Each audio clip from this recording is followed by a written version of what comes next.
Hello students, good morning to all of you. आज हम लोग करेंगे डिके ऑफ करंट, जो कि पिछले वीडियो में हमने पढ़ चुका है ग्रोथ ऑफ करंट। और ग्रोथ ऑफ करंट को हमने मैक्सिमम वैल्यू पे पहुंचा दिया था। टी इक्वल टू इन्फिनिटी पे जो रिलेशन आया था उससे हमने ऑब्टेन किया था कि टी इक्वल टू इन्फिनिटी पे जो मैक्सिमम करंट का वैल्यू होगा वो I naught is equal to e by R होता है। जहाँ ई होता था ईएमएफ ऑफ सेल, आर होता है रेजिस्टेंस ऑफ और जहाँ पे रजिस्टर होता है किसी रजिस्टर का। अगर करंट पीक वैल्यू पे पहुंच गया है तो अब हम क्या करेंगे, डीके ऑफ करंट फाइंड करेंगे कि करंट किसी इंडक्टर अगर किसी सर्किट में जुड़ा हुआ है और रजिस्टर जुड़ा हुआ है तो वो एलर सर्किट कहलाएगा। तो एलर सर्किट में पीक वैल्यू से करंट अपने मैक्सिमम वैल्यू से कैसे डिक्रीज करता है, उसका टाइम के साथ क्या रिलेशन आता है। तो हम लोग आज डीके ऑफ करंट करेंगे एलआर सर्किट में। तो चलिए हेडिंग लगा लीजिए, DK of current in LR circuit. आज का सेशन शुरू करें उससे पहले आप सभी को मोस्ट वेलकम करते हैं अपने प्यारा सा चैनल फिजिक्स एंड जी पे। तो चलिए हेडिंग लगा लीजिए, DK of current in LR circuit. देखिए हमें गिवन क्या है, एक सेल है। क्या है गिवन, एक सेल है जिसका इंड्यूस सॉरी ईएमएफ ई है, ठीक। और यहाँ पे एक स्विच लगाया हुआ है और इसमें इंडक्टर और क्या है रजिस्टर है। इसमें इंडक्टर और रजिस्टर है। इंडक्टर का इंडक्टेंस एल है और रजिस्टर का रेजिस्टेंस आर है। देखिए एक स्विच यहाँ भी लगा हुआ है, आप चाहें तो इसको S1 और इसको S2 बोल सकते हैं, इसको S1 और इसको S2 बोल सकते हैं। देखिए जिस समय सर्किट में क्या था, मैक्सिमम t इक्वल टू 0 पे, तो जिस समय हम ऑब्जर्वेशन शुरू करते हैं उस समय इसको ये पहले क्लोज था, ठीक है, और ये ओपन था। तो t इक्वल टू 0 पे हम क्या करते हैं, S1 को ओपन कर देते हैं, S1 को ओपन कर देते हैं, S1 स्विच है जिसको ओपन कर देते हैं और S2 को क्लोज कर देते हैं। S2 को ओपन कर दिए, ठीक है, और S1 को ओपन कर दिया और S2 को क्लोज कर दिए। स्विच इसको ओपन करने का क्या मतलब है कि करंट t इक्वल टू 0, हम ऑब्जर्वेशन शुरू करने से पहले इस सर्किट ये वाला कंप्लीट था, ये सर्किट कंप्लीट था बाहर वाला, और इसमें maximum current I not flow कर रहा था। कब, t इक्वल टू 0 के पहले इसमें कितना आई नॉट यानी मैक्सिमम करंट फ्लो कर रहा था। हम ऑब्जर्वेशन t इक्वल टू 0 से स्टार्ट करते हैं। t इक्वल टू 0 पे स्विच को ओपन कर दिए। ओपन करने का मतलब ये सेल का कोई रोल नहीं रहा, cell has no role.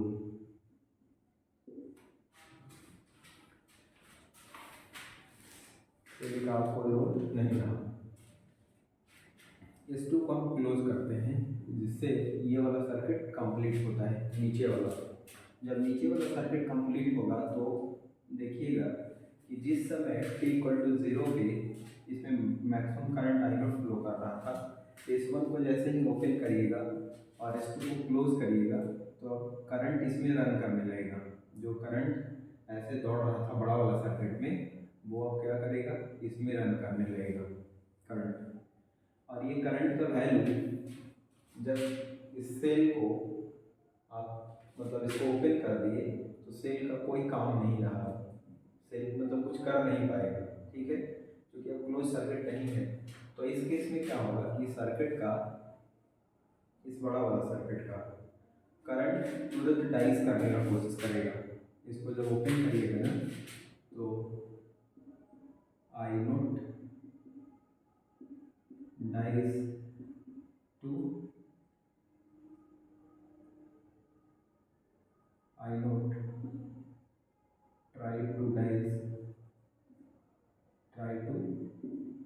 Dies up to 0, but होगा क्या, इंडक्टर इंडक्टर अपने अंदर होने वाले करंट के चेंज का विरोध करता है, अपोज करता है। इंडक्टर क्या करेगा कि इस दिशा में जो आई नोट करंट फ्लो कर रहा था t इक्वल टू 0 से पहले और t पे इक्वल टू 0 पे जैसे ओपन किए, तो ओपन करिएगा ना तो इसमें फ्लो करने वाला करंट 0 होना चाहेगा, ये 0 होने नहीं देगा।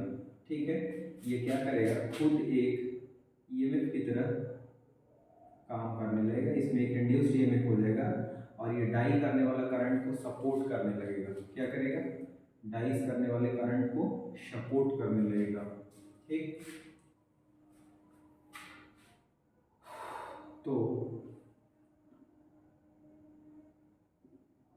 सपोर्ट कैसे करेगा, यहाँ से ये आई करंट इंड्यूस हो जाएगा इसमें। चलिए इसको हम मिटा देते हैं, कहानी आपको समझा ही दी कि आई नोट जो है try to dies up to 0, I naught इसमें जो मैक्सिमम करंट फ्लो कर रहा था वो तुरंत चाहेगा कि 0 हो जाए, क्यों, क्योंकि अब सेल का कोई रोल नहीं रहा, सेल का देखिए टर्मिनल को डिस्कनेक्ट कर दिया गया, लेकिन इंडक्टर की वजह से, but due to inductor, due to inductor it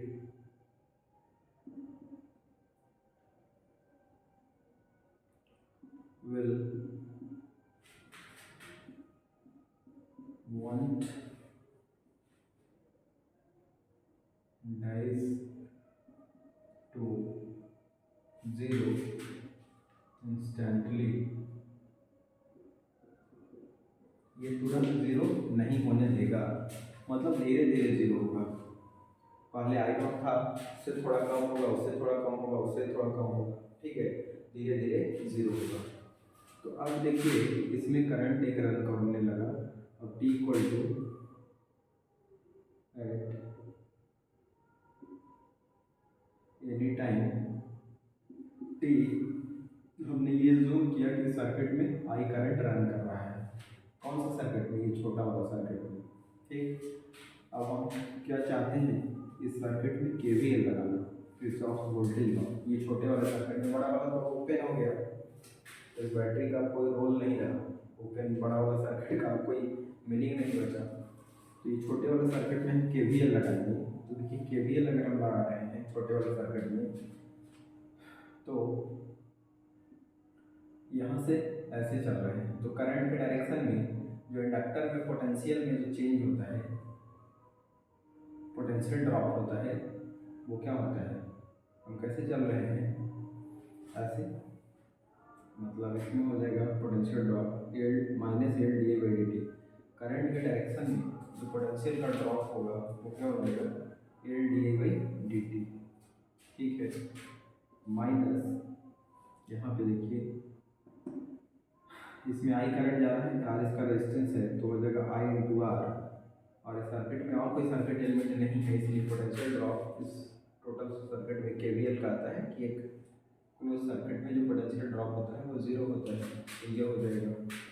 अब इसको सॉल्व करिएगा तो इसको उस तरफ कर लेते, इसको इस तरफ रहने दीजिए, तो minus L D I upon D T is equal to I into R. ठीक है, अब देखिए आई का एक डिफरेंशियल फॉर्म और आई का एक फंक्शन दिख रहा है, तो ये दोनों को एक तरफ कर लेते, तो ये हो जाएगा डी आई अपॉन आई, और राइट साइड में ये आर है ना, माइनस एल को यहाँ कर लेते, तो ये हो जाएगा माइनस आर बाई एल, और डी टी को इधर कर लेते, तो ये बनेगा इक्वेशन। अब क्या हम कर रहे हैं, इसको इंटीग्रेट कर रहे हैं, क्योंकि हमें करंट टाइम का रिलेशन चाहिए, तो इंटीग्रेट करना पड़ेगा। और ये हम एज्यूम कर रहे हैं कि जब हम टाइम 0 अज्यूम किए थे, t इक्वल टू 0 पे, क्या t इक्वल टू 0 पे सर्किट में कितना करंट फ्लो कर रहा था, सर्किट में कितना करंट फ्लो कर रहा था, आई नोट,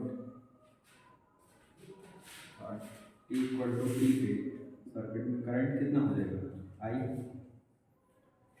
इसका इंटीग्रेशन लीजिए, तो डी बाई आई का इंटीग्रेशन हो जाएगा लॉग आई, और इधर हो जाएगा माइनस, ये टर्म कॉन्स्टेंट है बाहर कर लेंगे, minus R by L integration of D T का इंटीग्रेशन क्या हो जाएगा टी, इसमें लिमिट का वैल्यू पुट कर दीजिए 0 से टी, और इसको इंटीग्रेट कहाँ से कहाँ तक कर रहे हैं, आई नोट से लेकर के आई तक, समझ गए। अब वैल्यू पुट कर दीजिए log I minus log I naught is equal to minus R by L, ये हो जाएगा t minus 0। Log a minus log b को क्या लिखेंगे, log I by I naught is equal to minus R by L into t. यहाँ से log हटाइएगा तो I by I naught is equal to हो जाएगा e to the power minus R by L into t, ठीक है, ये आएगा रिलेशन। चलिए हम इस फिगर को इरेज करते हैं, मिटाते हैं।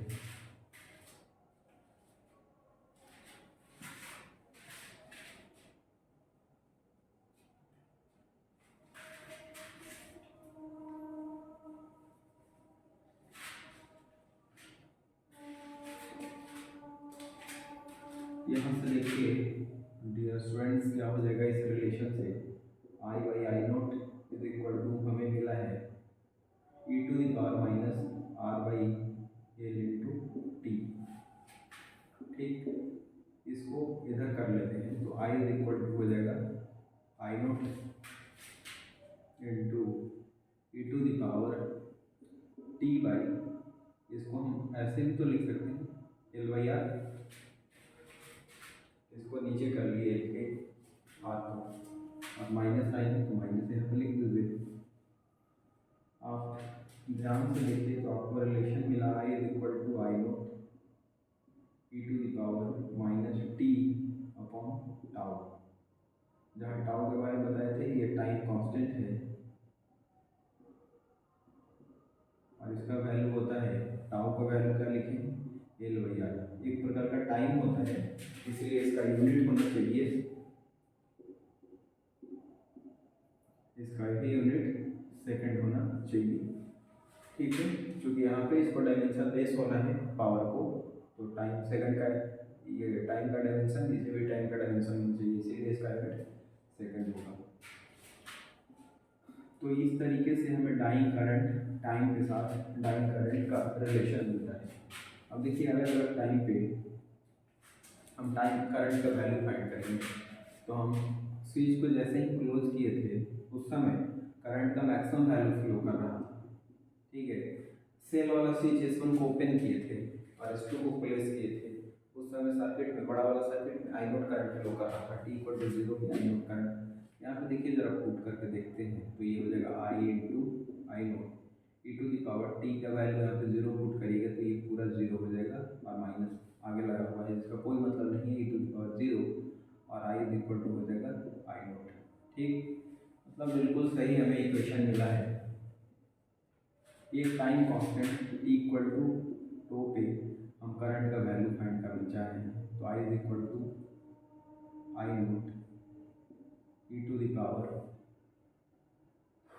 यहाँ पे देखिए टी का वैल्यू एक टाइम कांस्टेंट हम रख रहे हैं, या फिर यहाँ से देखिए टी का वैल्यू टाउ रख रहे हैं तो ये हो जाएगा -1, आई इज इक्वल टू हो जाएगा I naught into e to the power -1 का value I naught by e, और इसका वैल्यू होता है 0.37 इंटू आई नोट, मतलब पीक करंट का 0.37 100 इंटू करिएगा तो 37% आ जाएगा।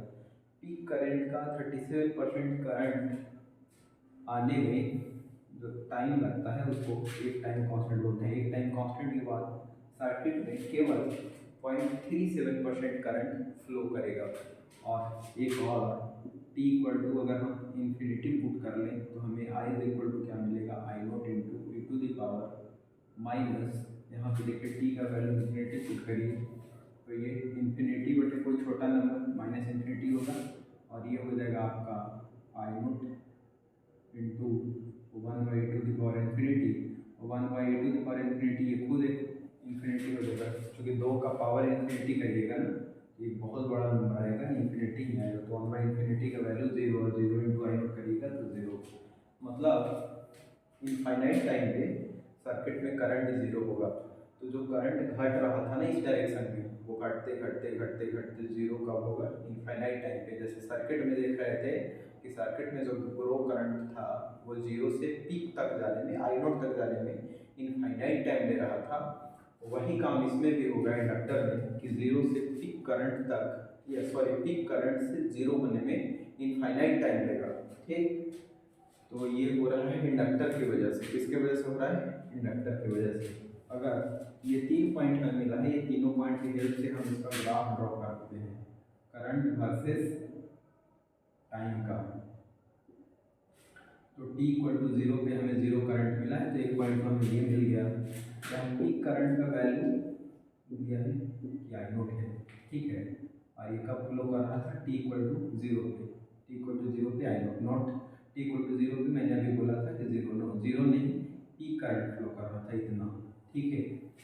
उसके बाद एक टाइम कांस्टेंट पे, t इक्वल टू टाउ पे, और टाउ का वैल्यू क्या था? एल अपॉन आर ना, एल अपॉन आर ये होता है, एल अपॉन आर, जहाँ एल इंडक्टर है, इंडक्टर का इंडक्टेंस है, आर रजिस्टर। यहाँ पे करंट का वैल्यू हो जाता है 0.37